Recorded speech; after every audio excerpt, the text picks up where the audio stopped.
Première tâche. Vous avez déménagé dans une nouvelle ville depuis un mois. Vous écrivez un courriel à votre ami Léo pour lui donner de vos nouvelles. Vous devez lui décrire l'appartement, le quartier, la ville, les activités, etc. Ça veut dire qu'on vous donne dans ce sujet la possibilité d'énumérer d'autres aspects. Alors on revient sur la première phrase. Vous avez déménagé pour une autre ville et non dans une nouvelle ville. Alors on passe à la deuxième tâche que je vous lis tout de suite. Vous avez assisté à une fête traditionnelle dans votre pays ou à l'étranger. Consigne, racontez-la, il y a un trait d'union qui manque, dans votre blog et dites pourquoi vous l'avez aimé. Cela suppose que vous ne devez pas donner ce que vous n'avez pas aimé sur cette fête. Il n'y a donc pas d'antithèse ni de critique.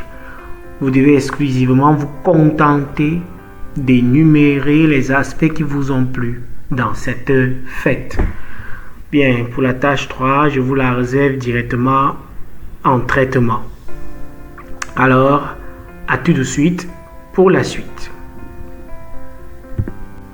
Bien, traitons ensemble la première tâche. On fait l'entête de Fabien, c'est lui qui écrit, mais à qui? À Léo. Et l'objet, c'est mon arrivée à Montréal.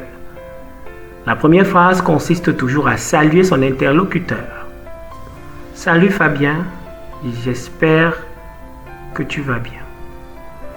Alors, la faute à détecter, c'est que comme c'est à Léo qu'on écrit, le candidat doit comprendre qu'en réalité, on devrait dire plutôt salut Léo, j'espère que tu vas bien.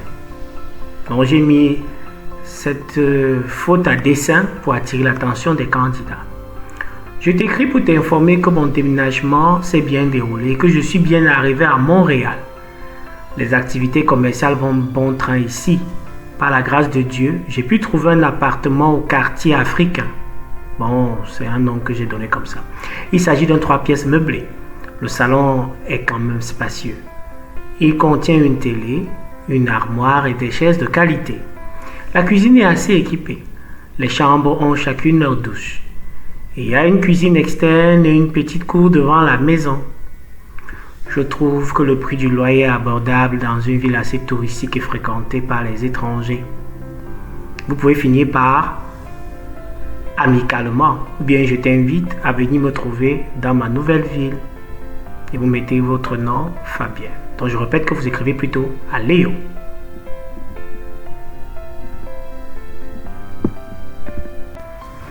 Bien, voici donc les éléments qui vont vous permettre de décrire facilement un appartement. Voilà l'interrupteur, l'ampoule, la prise, les rideaux, la porte, le sol, le mur, l'immeuble, etc.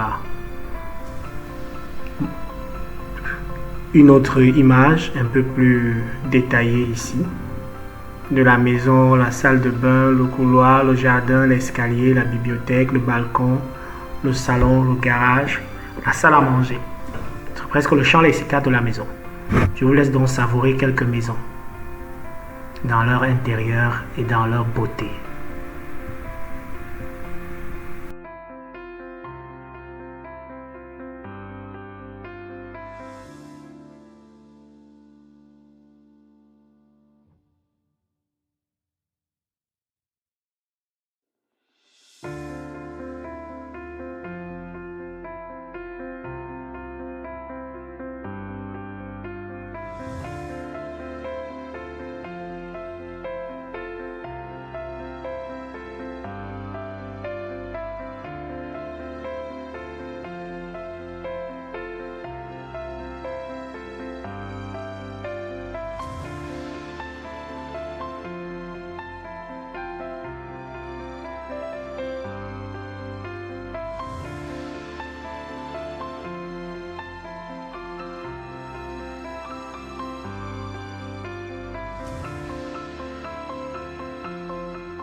Bien, traitons la deuxième tâche. Vous avez assisté à une fête traditionnelle dans votre pays ou à l'étranger. Racontez-la dans votre blog et dites pourquoi vous l'avez aimée. On met le titre, une fête inoubliable. Bonjour chers lecteurs, j'espère que vous allez bien. Permettez-moi, s'il vous plaît, de vous raconter les circonstances de la fête d'intronisation du roi du village Baoulé. Vous pouvez mettre le nom de notre village, on va la ligne expliquer. En effet, vendredi passé, les villageois attendaient patiemment la sortie du roi. L'ancien était décédé de courte maladie. Le nouveau roi était connu, mais on ne l'avait pas encore intronisé. C'était donc l'occasion de présenter le roi à ses populations. Dès 14 heures, une fumée blanche sortit alors du palais royal avec des sons de cloche. La cour royale était remplie de monde. Quelques coups de feu retentissaient quand le roi sortit de la case sacrée, vêtu d'un vêtement majestueux. Le peuple l'acclamait en chantant son nom. Il vint alors nous saluer. Il prit la parole et souhaita la bienvenue à tous. Il développa son plan d'action de développement. C'était tellement passionnant. Je vous recommande de nous relater une autre fête traditionnelle à laquelle l'un de vous a aussi assisté. Donc voilà à peu près comment on rédige la deuxième tâche et ce qu'on attend de vous. Toujours finir par une exhortation, une recommandation et toujours commencer par saluer les lecteurs ou abonnés. Et on passe ainsi à la tâche 3. Alors la tâche 3, faut-il acheter des vêtements de grande marque aux jeunes? C'est la problématique. On résume les deux documents. Le parent du premier document ne trouve aucun problème à acheter à ses enfants des vêtements de grande marque. Quoi de plus normal que de leur faire plaisir? Connaître la logique d'opposition par contre, le parent du second document s'oppose à cette caprice des enfants. Il estime que cela les détruit progressivement. On prend donc position. Je suis contre cette pratique qui consiste à acheter aux enfants des vêtements de marque pour des raisons suivantes. D'une part, ces vêtements coûtent parfois très cher. Or, les parents n'ont pas toujours les moyens nécessaires pour les acheter aux enfants. Les grandes marques ont des prix élevés sur le marché. Le pouvoir d'achat des parents en subit. Bon, je crois qu'il y a T que j'ai omis. Un sondage montre que 80% des parents se plaignent des prix de ces vêtements. Second paragraphe, second argument, d'autre part, habituer les enfants à ce type de vêtements revient à mal les éduquer. En effet, l'enfant va croire que si on lui achète des vêtements ordinaires, le parent ne fait aucun effort. Or, l'essentiel est de bien habiller l'enfant, que le vêtement soit de grande marque ou pas. Encore que ces vêtements ne sont pas toujours de grande qualité.